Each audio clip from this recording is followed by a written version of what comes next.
Ça, IDPS, c'est sa base de Sidara. C'est la pyramide renversée. Hiérarchie est renversée. Donc, droit et bandit à base, et puis base à appliquer. Pour éclairer le Boyeba. Bolobara mingi bolobara o Kabundi nde azwaka décision ya Tshisekedi na Genève a retiré signature. Non, c'était l'IDPS. Bisonde tozwa décision que y a retiré signature. Ceux qui a retiré signature te tolongo lié na parti. Nde tobengi le ministre actuel ya jeunesse Yves Kinkulu. Toke kozwa Kabundi nanda kutoye na ya na parti. Tolobi tanga déclaration Yves a commis au nom de l'IDPS. C'était comme ça que Félix a retiré signature. Non, c'était pas lui. Oui. Nana Ebishio clair. Lorsque le chef il n'assume pas leur fonction, il est obligé de démissionner. La responsabilité administrative faisant le Banabi Sonini. Avant démission, la lettre, c'est un acte moral. Kabundi s'est décidé de démissionner. Motivation na yebi soto yebi angote. O etindaki ya yebi. Mais en tant que parti, le col à que poste wana, ils ont désigné un chef de l'État.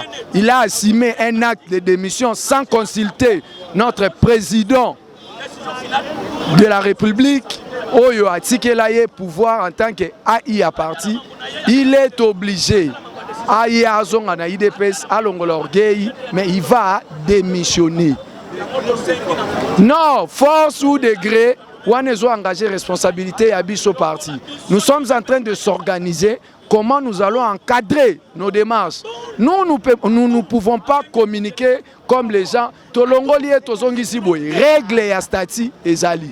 Chef de l'État a l'habilité, il y a la responsabilité, on a coupé ça na mutu mususu. IDP c'est un manteau. Ce qui va poni papa oyo a kokoma président. Ce qui va poni yo kokoma président.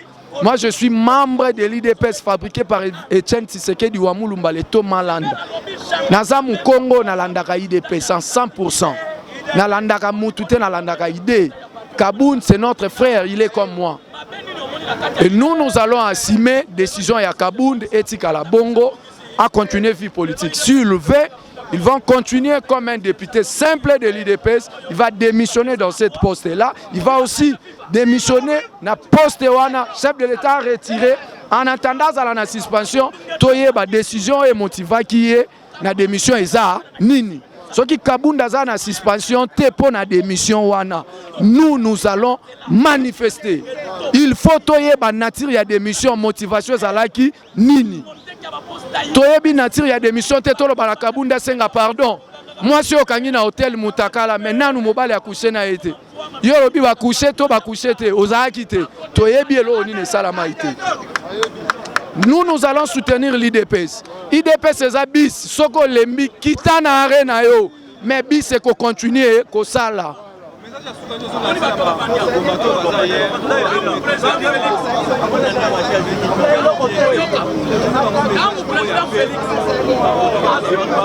Message ya paix za moko. Paix à liboso na kati ya Congo c'est l'IDPS.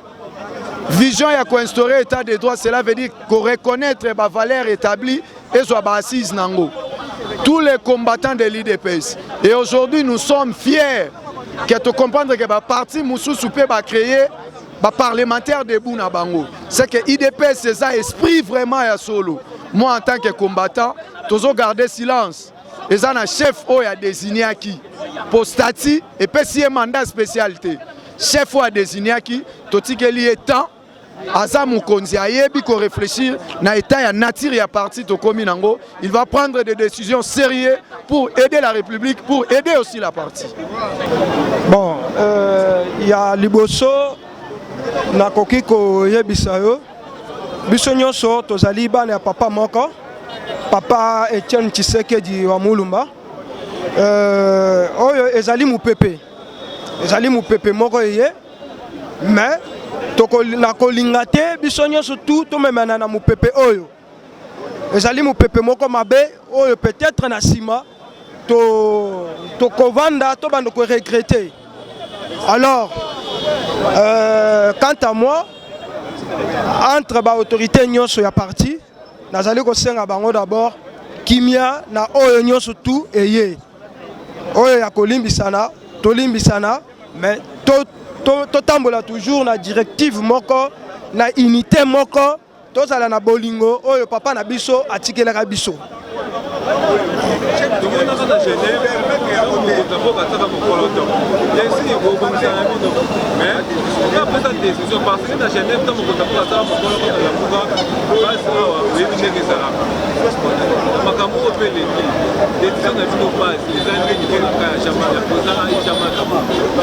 Bon, pendant oyo tout elega na Genève, la base que combattant surtout azali na réponse ya mutuna na yo oyo tout elega na Genève résultat nango na o biso to sala awa résultat nango nde to sala nango lelo.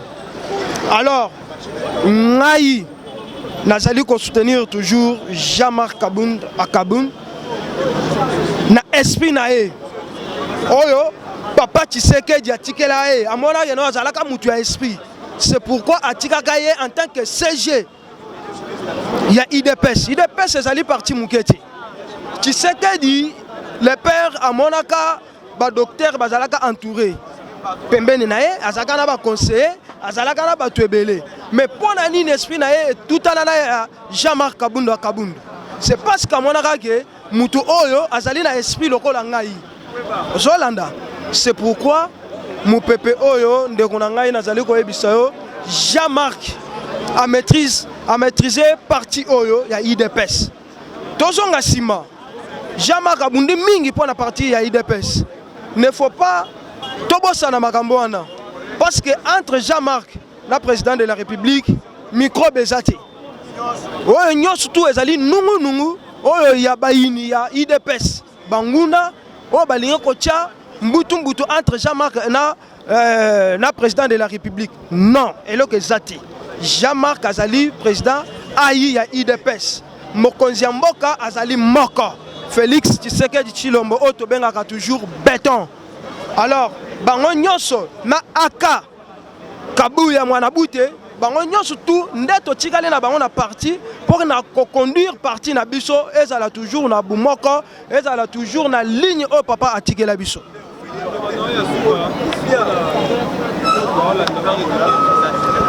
Liloba nanga ya suka nazali kobelela ba combattant nyonso oyo bazali na kati ya mboka na ba oyo bazali banda mupepe oyo munguna asali abongisi oyo emema biso te tozonga toujours na ligne oyo ya parti tozonga toujours na unité tozonga toujours na bumoko pour que parti na biso ekende liboso tozala discrété tozali na année oyo chef de l'état lobby année oyo ya action.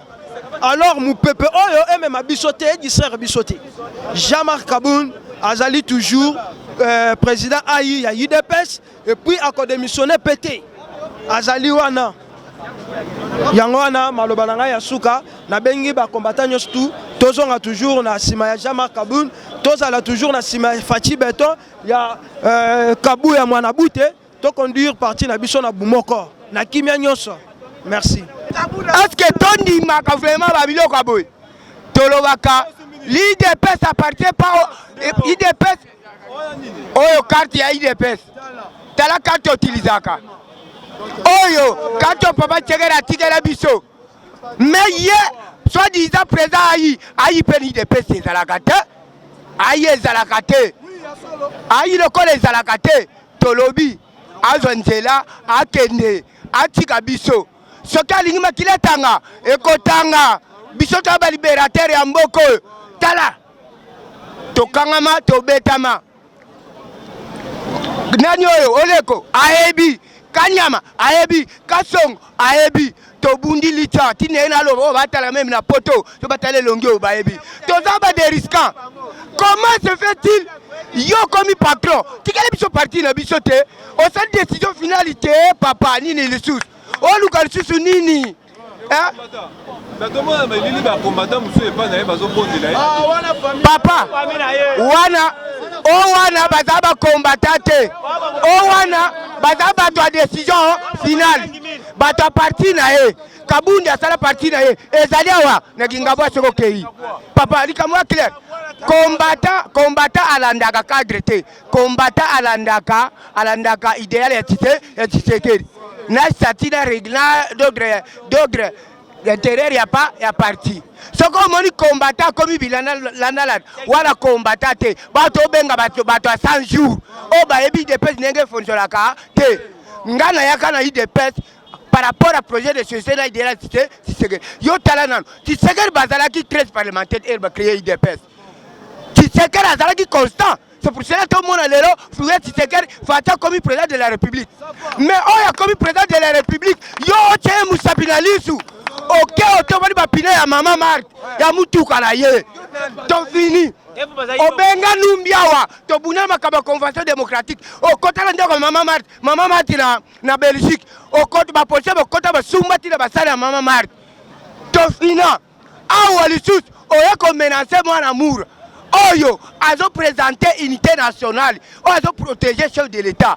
Mais ce qu'on touche le chef de l'État, on touche le peuple congolais, on touche les combattants, c'est que yo, ils ont besoin de valeur. Les lobes sont tout au salut. Oyaki na chemise Kuluka. Biso batu net au mona yo et rozo ko connaît pas président. Au route victoire et rozo ko pas papa Etienne. Na ba Dino. Qui nengo zoko Kabundi. Papa, tolobia soko lingite makile sopana. Kende na yo. Si on salue oyo, on salue pe ekoki. Biso to lingina biso ba désordre te. Tikila papa, est-ce que ngana ko comme ka grille de peste? Na diplômé. Je connais les statuts de l'IDPS. Oyo ya ko rakate bana attisé dans la maîtrise dango. Je connais donc les règlements d'ordre intérieur de l'IDPS. Je suis chargeur de mission aux sections Kassavou.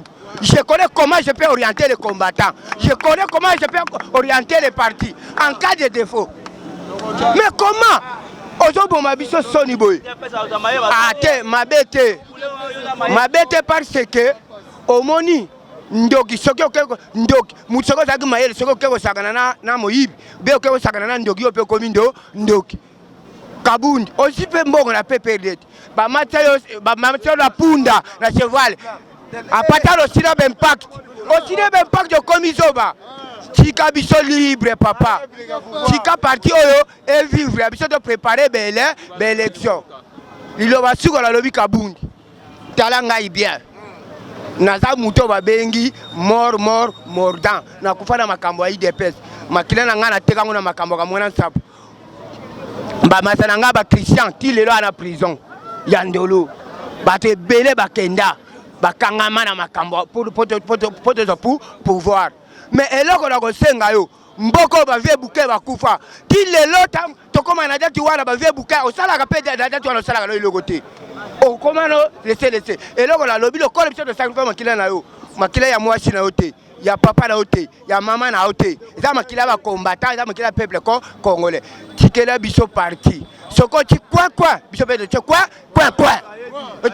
biso pe quoi eloko la siko la lobi yango wana bon otunanga motuna mo kitoko na sepeli nango malgré ce qui s'est passé na makambo ya base lenga décidaki que oui président a retiré signature na oeleka ki base a décidaki mais oyoyo base tokolo ba ndenge sengeli tokolo ba ki de président zongisa Jean-Marc ou bien Limbisa décision souka tokolo ba pas aimé yema eza mokonza mboka base a ko décider base a décidé que n'attend opposition les autres en pouvoir base a ko koloba mais décision a souka et c'est pas mokonza mboka base ba yo ki balobi o ba ko koloba ba ko koloba ke parti de tambola mabe parti boye parti parce que numéro 1 ozo gérer parti za Jean-Marc mais base ba ko koloba ke oui base va se retrouver te base boye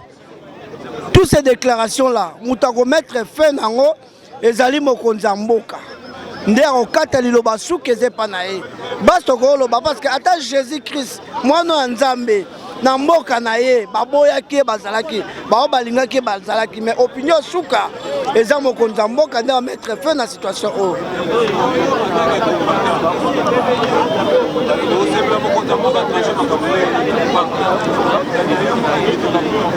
Opinion na ngai eza mokonzi ya mboka te. Le linge sale se lave en famille. Makambo eleki na kati ya ndako.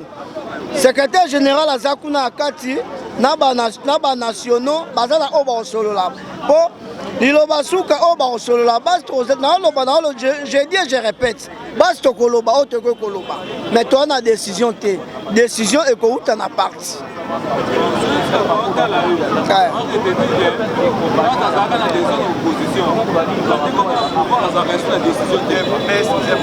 Koloba ke basi aza na décision te okoza na raison tu peux avoir raison parce que liti opposition na au pouvoir ezaka ndenge moko te.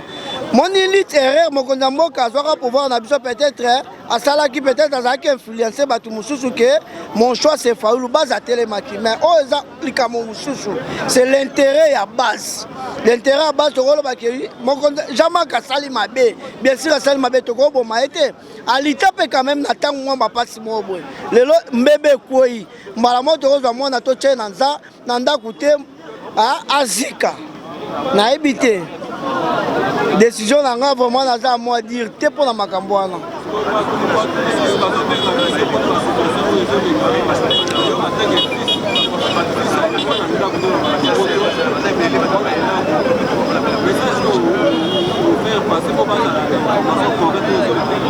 Te décision ezaka ke oui bana mai bomeka mpe omettre mpe moi tomeka okitisa mwa batension na biso bien sûr les tensions eza makasi tomeka mpe ozwa kanda toboma mwa moke en tout cas to raisonner mpe na passé tosala lecture na passé nde toyeba ndenge ozwa solution na makambo ezoleka lelo idps eza parti monene eza na baalie ebele tozoyoka badéclaration baparti parla na baalie na biso neti nauti kolanda vie nanga propre elora bato mo na les grandes joyi aotopesa conseil na makambo eleki le makambo ezo se passe eleka na terrain awa décision kolobeza te ke oyo eseleki to se pardonner mbala nsima so erreur se répéter nde baza oyeba ndenge ozwa décision mais pour le moment décision suki eza mokonzi ya mboka.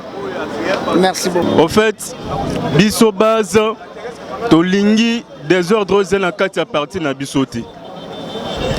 Alors point de vue na ngai par rapport ya makambo nyonso euti koleka nga en tant que base nalingi d'abord lokola le président ayi ye moko azwaki décision na ye ya ko démissionner il faut qu'il puisse formaliser décision na ye parce que mutu moko ta yebisaki ya démissionner ozomona mutu moko ta yebisaki ya démissionner en plus poste ye moko azo occupé eza poste na ye individualité eza poste ya parti nde mutu ayebisaki ye comme délégué que occuper ce poste là vous voyez. Et aussi il y a une personne mutoyo andimaki que pour que ye à la place wana c'est le président de la République qui est notre autorité morale. Alors la question que je me pose moi en tant que combattant, lorsque le président Ayi a décidé de démissionner, qui est-ce qu'il avait consulté? A consulté qui n'a ni directeur et parti, ni qui que ce soit, ni président de la République. Vous voyez mon frère, c'est pour cela, moi je considère ça comme le manque du respect. D'abord envers le président de la République, Mouto Yandima qui est Azalawana, et d'abord aussi les partis. Vous voyez, le mieux à faire c'était que Yemoko d'abord, moi je m'inquiète d'abord surtout par rapport à tout ce qui est arrivé parce qu'il a agi par les émotions. Il n'est pas une personne, lorsqu'il se trouve devant un problème, il faut d'abord se tranquilliser. Alors que c'est lui qui était à l'origine de ces problèmes-là. Donc il faudrait d'abord qu'il y ait se tranquilliser. Alors, incident, il faudrait, à la directive et pas à l'autorité morale qui est présente dans le public, avant de prendre quelconque décision. Donc c'est un peu ça mon analyse par rapport à tout ce qui vient de se passer au sein de notre parti. Et moi j'ai dit il faut d'abord qu'il formalise décision à démissionner na perchoir et Assemblée nationale, na participer à un poste et à un combattant simple. À un combattant simple. biso to bengani na parti te. To lobby nan par rapport à manquement au grave à outil ko sala na hanaye, il ne pouvait pas faire ça. Il ne pouvait pas faire ça. Et n'oubliez pas que Doli Makambu a kende prison. Pourquoi? Parce que garde naye a kende ko sala bouzobe quelque part. Mais pourquoi pas yépé? Alors vu que a péché contre l'idéologie de l'état de droit, il doit d'abord être sanctionné. Mon frère, en politique, il n'y a pas un homme providentiel. En politique, on ne se considère pas que je suis ce qui est nazate, ça veut dire que c'est l'hécatombe, c'est la mort. Non! Donc ça ne se fait pas comme ça. Donc il faut nous sanctionner, à démissionner non. Parce que sera démissionné, il sera poussé à le faire. Il sera poussé. Alors au lieu d'éviter cette humiliation-là, il faut Yemoko à démissionner non. Atikala nan combattant simple. Quand il doit d'abord se rétablir, à Zongi na Moulongonde, il faut réhabiliter. Donc c'est un peu ça mon point de vue. En fait, message appelé, nganazo sengaka biso nyonso ba combattant, tous la uni. Mutu moko ta ya repesa biso mbongo, aya ko intoxiquer biso. Biso total na intérêt général ya parti na biso. Intérêt général ya mboka na biso. Parce que biso toko kote la mutute. L'acte qu'il venait de commettre, c'était un acte infractionnel. Comment une autorité naranaye, il peut se faire un policier, il y a circulation. Vous voyez? Et envoyer des mots d'ordre de tout ça, donc c'est humiliant, nous ne pouvons pas accepter ça. Nous ne pouvons pas accepter ça. Donc, Tozo Sengaga, Kimiez à la main, Yemoko place à Zali Soga Zoyo Kangayi, il faut abimana nous nandenga ya bosembo à garder nan honneur naye parce que à sali pe mingi pour na partie na biso to lingi ko humilier yete parce que ce qui a persisté donc on poussé jusqu'à la démission jusqu'à ce qu'à kotika nan combattant sem donc tous à la bumoko to protéger patrimoine et c'est ce que d'atika la biso donc c'est un peu ça mon dernier mot. Merci vraiment. Bon en tout cas premièrement et le gondeko Jean-Marc Kabunda salaki biso à niveau de base de condamnaki yango parce que na place à suite d'émission il fallait qu'il asenga esquisse le chef de l'État parce que garde républicaine bazali bato bazako kengela mboka na ko kengela makonzi ya mboka na ko kengela famille biologique ya chef de l'État tant au toucher garde républicaine et ça lokola au toucher makonzi ya mboka nangonga wana ndenge basaki batiraima baboto la garde républicaine munduki ndenge kanoni zaki à l'air ceux qui balle et ceux qui soit Jean-Marc Kabunda soit population balekinzela soit garde républicaine mais surtout ceux qui jouent qui garde républicaine wana ils ont créé un affrontement entre la police congolaise et l'armée congolaise.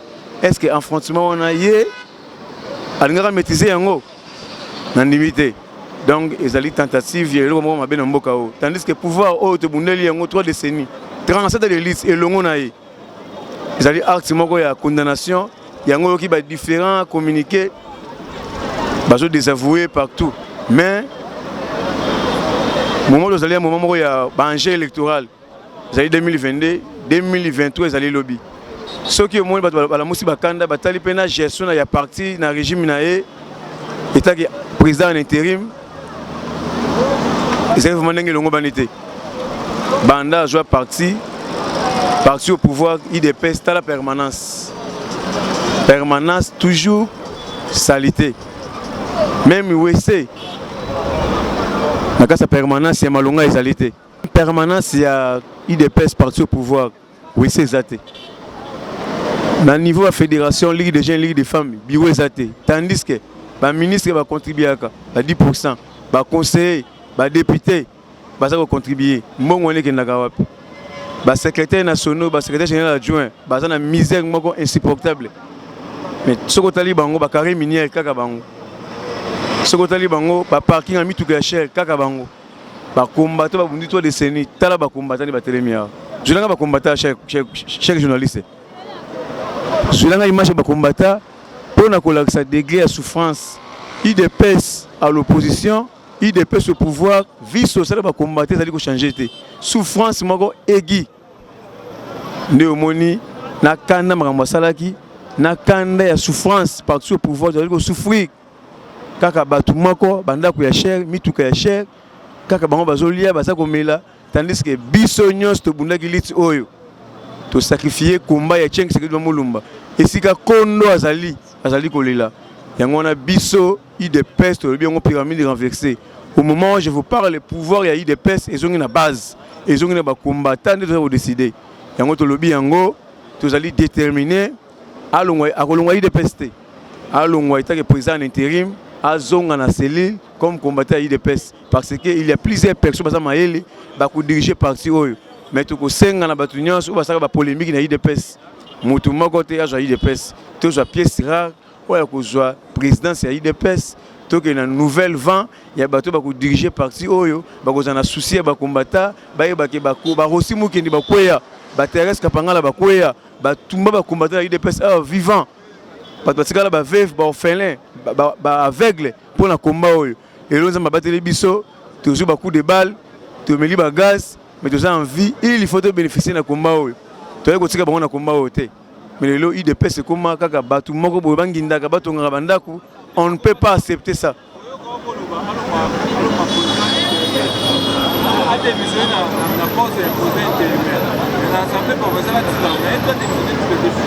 Dans l'Assemblée nationale, il y a démissionné. Il faut assumer où il y a ça. Mais et puis l'événement, tant il est avant de suite démission. Parce que mon Konzambo on est à la première vice-président de l'Assemblée nationale, à la liste mon Konzambo, à la contrôle. Mais avant de suite démission, il fallait qu'il ait consulté le chef de l'État. Tant il y a sali sans accord mon Konzambo, automatiquement, à la bras de faire le chef de l'État. Et là, parce que notre chef, notre autorité morale, il y a Moka, il y a IDPS, c'est Félix Sekedi Tshilombo. Avant Jamokano, il faut consulter Félix Sekedi Tshilombo.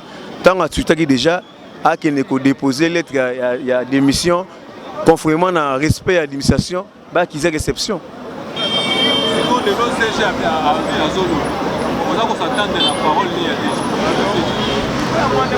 Le secrétaire général qui sait que moi la bouteille m'a beaucoup pembe sans tâche moi na maele azana problème de la makambo oyo ba côté réunion exécutif makambo soli una biso salima to bien ngote to ko sala ba avocat du diabilité to c'est là ba c'est la réunion tant on sa déclaration to ki ba oya koloba donc c'est un peu ça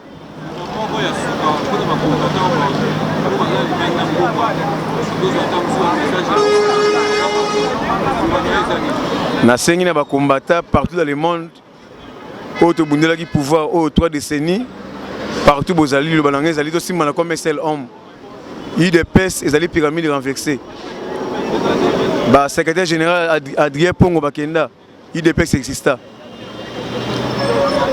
ba Rémi Massamba Bakenda IDPS exista ba Jacquemin Chaban Bakenda IDPS exista